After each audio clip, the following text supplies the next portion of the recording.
प्यार का मिसाल माना जाने वाला दुनिया का यह अजूबा भारत का गर्व है। इस अद्भुत स्मारक को सफेद संगमरमर से शाहजहां द्वारा उसकी बेगम मुमताज महल की याद में बनवाया गया था। दुनिया का हर एक इंसान आज ताजमहल को देखने की चाह रखता है, क्योंकि इसे मोहब्बत का एक मंदिर कहा जाता है। यमुना नदी के किनारे पर स्थित यह इमारत एक विस्मरणीय स्थल है। दोस्तों, 1631 ईस्वी में शाहजहां के साम्राज्य ने हर जगह अपना जीत का परचम लहरा लिया था। उस समय शाहजहां की सभी बेगम में उनकी सबसे प्रिय बेगम मुमताज महल थी, लेकिन पर्सियन बेगम मुमताज महल की मृत्यु अपने 14वें बच्चे को जन्म देते समय हो गई। उनके 14वें बच्चे का नाम गौहर बेगम था। ताजमहल का निर्माण मुगल सम्राट शाहजहां, जिनका शासनकाल 1628 ईस्वी से 1658 ईस्वी तक था, उन्होंने अपनी पत्नी मुमताज महल की याद में बनवाया था। ताजमहल का निर्माण कार्य 1632 ईस्वी से शुरू हुआ। शाहजहां चाहते थे कि दुनिया मुमताज और उनकी प्रेम कहानी को हमेशा याद रखे, इसलिए उनकी याद में वो कुछ ऐतिहासिक धरोहर बनाना चाहते थे, जिसमें ताजमहल का निर्माण हुआ। ताजमहल भारत के आगरा शहर में यमुना नदी के तट पर स्थित एक विश्व धरोहर मकबरा है। ताजमहल में मकबरे और मेहमान घर का भी समावेश है और साथ ही इसके दोनों ओर गार्डन्स भी है। ताजमहल का निर्माण लगभग 1643 ईस्वी में ही खत्म हो गया था, लेकिन फिर भी उसकी सुंदरता को बढ़ाने के लिए और 10 सालों तक इसमें काम किया गया था। ताजमहल का निर्माण तकरीबन 1653 ईस्वी में पूरा हो गया था और उस समय उसे बनाने में लगभग 32 मिलियन रुपयों का खर्चा लगा था। ताजमहल के निर्माण में जानकारी के अनुसार 25,000 से ज्यादा कारीगरों ने काम किया था। उस्ताद अहमद लाहौरी को प्रायः ताजमहल का प्रधान रूपांकन कर्ता माना जाता है। सन 1983 ईस्वी में ताजमहल यूनेस्को विश्व धरोहर स्थल बना। इसके साथ ही इसे विश्व धरोहर के सर्वत्र प्रशंसा पाने वाली अद्वितीय मानवीय कृतियों में से एक बताया गया। ताजमहल को भारत की इस्लामी कला का रत्न भी घोषित किया गया।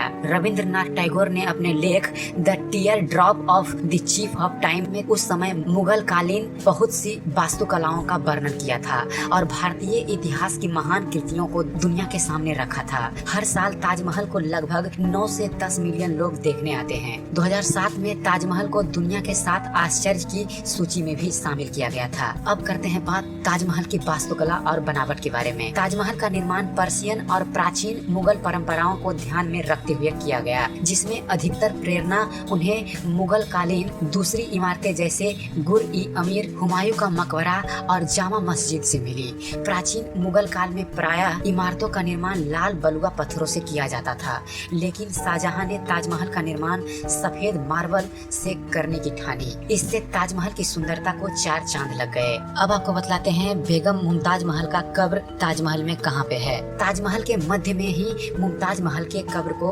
बनाया गया है। बेगम मुमताज महल की कब्र बड़ी और सफेद मार्बल से बनी हुई है। उनकी कब्र को काफी अलंकृत किया गया है। मुस्लिम परंपरा के अनुसार कब्र की विस्तृत सज्जा मन है, इसलिए शाहजहां एवं मुमताज के पार्थिव शरीर इसके नीचे तुलनात्मक रूप से साधारण असली कब्रों में दफन है, जिनके मुख दाएं एवं मक्का की तरफ है। मुमताज महल की कब्र आंतरिक कक्ष में स्थित है। उनकी कब्र का आधार लगभग 55 मीटर का बना है। उनकी कब्र का आधार एवं ऊपर का श्रृंगारदान रूप दोनों ही बहुमूल्य पत्थरों एवं रत्नों से जड़े हैं। इस पर किया गया सुलेखन मुमताज की पहचान एवं प्रशंसा है। शाहजहां की कब्र मुमताज की कब्र के दक्षिण की तरफ है। दोस्तों, ताजमहल के पीछे एक बहुचर्चित कथा भी है, जिसके अनुसार मानसून की पहली वर्षा में पानी की बूंदें इनकी कब्र पर गिरती है, जैसा कि रविंद्रनाथ टैगोर के इस मकबरे के वर्णन से प्रेरित है।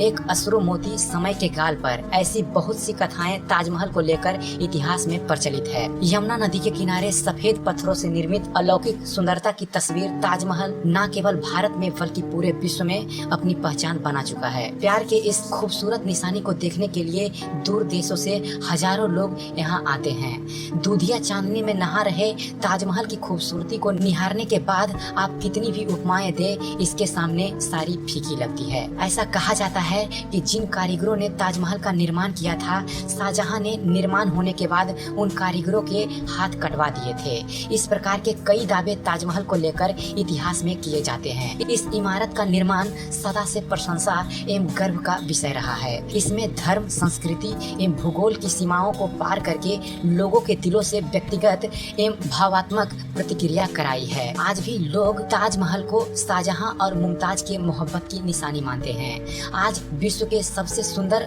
भवनों में से एक ताजमहल है। आगरा का ताजमहल भारत की शान और प्रेम का प्रतीक माना जाता है। और चलिए अब आपको बतलाते हैं ताजमहल से जुड़ी कुछ रोचक और अनसुनी बातों को। दोस्तों, इस मनमोहक इमारत को कुल 25,000 से ज्यादा लोगों ने मिलकर बनाया था, जिनमें मजदूर, पेंटर, आर्टिस्ट और कई कलाकार भी शामिल थे। ताजमहल बनाते समय लगने वाले सामान को स्थानांतरित करने के लिए लगभग 1500 हाथियों का उपयोग किया गया था। इतिहासकारों के अनुसार शाहजहां ने नदी के दूसरे किनारे पर काले पत्थरों से एक और ताजमहल बनाने की योजना बनाई थी। अपने बेटे औरंगजेब से ही युद्ध होने के कारण उनकी यह योजना पूरी नहीं हो सकी। ताजमहल को शाहजहां की तीसरी और सबसे प्रिय पत्नी मुमताज महल की याद में बनाया गया था और उसे बनाने में तकरीबन 18 साल लगे थे। कहा जाता है कि मुमताज महल की मृत्यु का शाहजहां पर काफी असर हुआ था। उनकी मृत्यु के बाद ही शाहजहां की हालत काफी खराब हो गई थी। कहा जाता है कि शाहजहां मरते दम तक मुमताज को भूल नहीं पाए थे। ताजमहल के चारों तरफ की मीनारों की छाया एक अलग ही आईने जैसा प्रतिबिंब निर्मित करती है। इसे भी लोग एक चमत्कार ही मानते हैं, बल्कि कई आर्किटेक्चर भी इस पहेली को सुलझा नहीं पाए हैं। ताजमहल मनमोहक गार्डन और ऐतिहासिक इमारतों से घिरा हुआ है, जिसमें मस्जिद और गेस्ट हाउस शामिल हैं। तकरीबन 17 हेक्टेयर जमीन पर ताजमहल का परिसर फैला हुआ है। ताजमहल की कुल ऊंचाई तकरीबन 73 मीटर है। ताजमहल दिन में अलग अलग समय में अलग अलग रंगों में दिखाई देता है। सुबह के समय वह हल्का सा गुलाबी और शाम में दुधेरी सफेद जैसा और रात में हल्का सुनहला दिखाई पड़ता है। लोगों का रंगों के बदलने से तात्पर्य महिलाओं के मूड स्वभाव के बदलने से है। ताजमहल की दीवारों पर पहले काफी बहुमूल्य रत्न लगे हुए थे, लेकिन 1857 की क्रांति में ब्रिटिश ने उसे काफी हानि पहुंचाई थी। तो आशा करता हूँ ताजमहल पर बनाया गया हमारा ये वीडियो आपको पसंद आया होगा। अगर जो आपको हमारी चैनल पर दिखाई गई जानकारी फिर वीडियो पसंद आती है और आप ऐसे ही वीडियो देखते रहना चाहते हैं तो हमारे चैनल को सब्सक्राइब करना न भूलें। हमारे चैनल को सब्सक्राइब कीजिए और देखते रहिए, जानते रहिए। धन्यवाद। जय हिंद।